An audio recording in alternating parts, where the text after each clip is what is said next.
Hey guys, my name is Diana and I'm a medical esthetician, permanent makeup artist, and lash artist.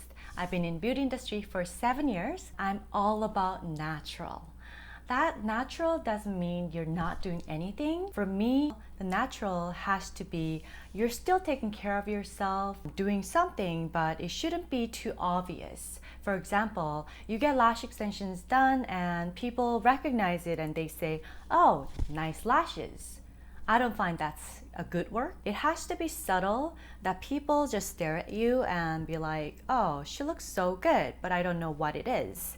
That's what I want for you. And I'm here to tell you all the self-care. It doesn't cost too much. Also sharing the information, what you should look for when you're using or receiving services. Today, we're gonna talk about microblading.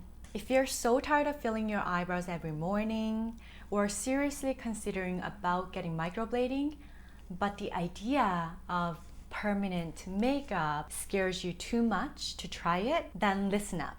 There's two reasons people get scared. One is pain, and two is word permanent scares them too much. And you should, because it's semi-permanent, so it lasts good 3 years if it's a good work. And if it's not a good work, it may really last you forever. And that really scares anybody, and you should be concerned. So today, about microblading, I'm going to talk about what is microblading. 3 common questions that I always get from my client. Aftercare, so important. I find permanent makeup microblading is like a teamwork, you and me. We have to work it together to get the best result. That's how much aftercare is important. The last tip is what to look for when you are looking for a microblading artist. It's a manual hand tool that involves a tiny, fine, pointy needles that looks like a blade. With that tool, we scratch really lightly on the skin and implant the pigment. And that scratch is so fine, it almost mimics the eyebrow hair. So the outcome is super realistic and natural eyebrow hair. So people who's looking for fluffy, just like really natural, good looking eyebrows, then microblading is a good option for you. Question number 1. Am I right fit for microblading? And there are top 3 things that I mentioned to my client. Is this apply to you? Then you will have amazing result with microblading. So number 1, you have to have a decent eyebrow hair for the microblading. Microblading is only creating the hair strokes to define the eyebrows and makes it fluffy. And imagine you don't have any eyebrow hair and it's a blank paper and we are creating the strokes to create the eyebrows. It's still 2D. And it's almost impossible to make it realistic and natural eyebrows. Number 2, a person needs to appreciate the natural makeup look and fluffy eyebrows. Microblading is all about natural and fluffy. And it's not a replacement for makeup. So if you're looking for some replacement, then look for combo brow micro shading. Microblading is a person who just wants to define a little bit of the tail and the front, just make it like nicer, your natural eyebrows, then you will love it. I always ask this question to my client to understand their style. What kind of brow makeup product do you use? And it can be brow mascara, brow gel, pencil, powder, and pomade.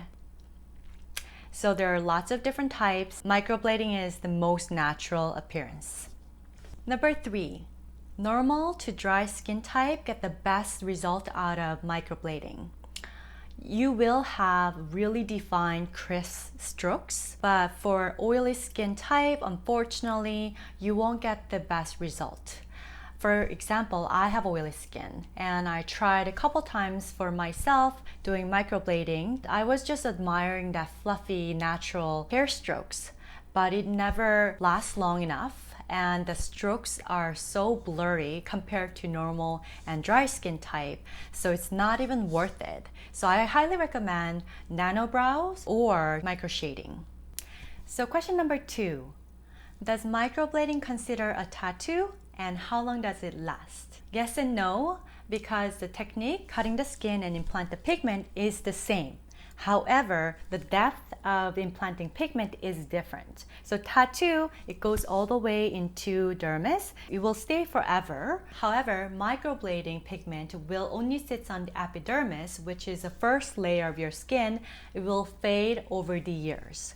So pigment also will fade with the dead skin cells. So how long does it last? Between 1 to 3 years. Retention really depends on your lifestyle and skin type. If you have a lot of workout, sun exposure, chemical peel, physical peel, retin A will cause fade quicker. And if you have oilier skin, your skin shed cycle is also quick as well, so it will fade quicker. Number 3, is it painful? A lot of people actually worry about it before they get it done. We apply 5% lidocaine, leave it there for 20 minutes and do the procedure, and they're super surprised, like, I don't feel anything, I just hear the sound. So answer is no, but depends on the artist's technique, and people's pain tolerance is different. I can speak to it, but based on my experience, I've been doing this for 7 years, they said it's not painful. Especially the depth of the pigment insert, it barely even bleeds because it's so light. And the nerve system is underneath the epidermis, so I barely touch the nerve as well. So don't be scared. After the procedure, we are handing you out with Aftercare Kit. So what's in there? Eyebrow shield. We recommend you to stay away from water, which means no shower, no washing your face for 3 days. However, on the 3rd day, you can put this on your forehead. Make sure your forehead is not greasy so it sticks really well. So it just blocks your eyebrows so it doesn't get wet. Handy. And cotton pad, wet it with distilled water. Make sure it's damp cotton pad. Dab it your eyebrows really gently. Don't wipe it, okay? Just dab it. This is sanitized Q-tip. This is the ointment. You apply from 2 to 14 days. Size is a grain of rice. It's very tiny, like this much. Not a lot, right? So whole point is just apply very thin coat on your eyebrows to keep it hydrated. But overhydration can have the pigment won't stabilize on your skin. So apply this on your eyebrows. It smells so good. It smells like so citrusy. And this Aftercare is a repair cream. It's pricey. So very little bit from 2 to 14 days. A referrals card. And this is a coupon card. So now we all know about microblading. So if you're still considering about getting microblading, let me give you 3 tips what to look for the microblading artist. Number 1, look for their portfolio. A lot of microblading artists have their portfolio in their Instagram, Facebook, or website. Go over it, and if that style fits you, then you can start from there. And second is ask them about field result. So when you first get microblading done, it can look good. It will look crisp. It will look natural, but the truth comes down to the healed result. Implanting the pigment into the skin is another level of the skill set. More experience the microblader has, better healed result they have. And number 3 is don't always go for the cheaper price. There's a reason why artists charge more expensive than the cheaper artists, because based on their experience and their healed results, art is so great that respect the artist's work. The price really depends on their skill set. It's on your face and you will last at least 3 years. Invest on your permanent makeup. Oh, another tip is bring your favorite eyebrow photo so you can give the better idea for the artist to understand you. So that's it, and I will see you next time.